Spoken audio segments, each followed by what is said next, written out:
అకాల వర్షం నిండా ముంచింది. అన్నదాతకు కన్నీరు మిగిల్చింది.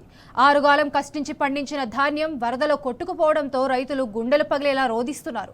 సత్తుపల్లి నియోజకవర్గంలోని తల్లాడ, కల్లూరు, వేంసూరు మండలంలోని చాలా గ్రామాల్లో ఇవే దృశ్యాలు కలిచివేస్తున్నాయి.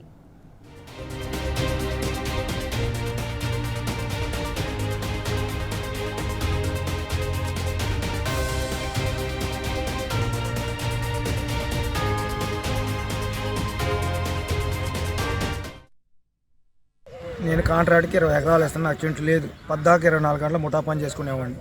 నేను చిన్న కాంట్రాక్ట్ వేసుకుని ఎట్లా బతుకుతున్నాను. 20 రోజులు అయిన వడ్లు వచ్చి 20 రోజులు కుప్పేసుకున్న రాసులు వేసిన 4 రాసులు వేసిన 4 రాసులు వేసి 200 బస్తా కాటా పెట్టారు.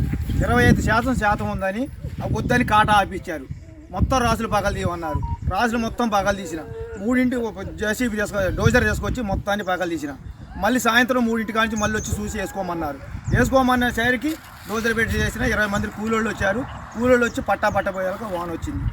20 రోజులు నేను తీసుకొచ్చి ఓట్లు ఒక్క అధికారి రాలా, ఏమి రాలా, వస్తున్నారు, టీ తాగుతున్నారు, పోతున్నారు, రేపు వేస్తాం అన్నారు.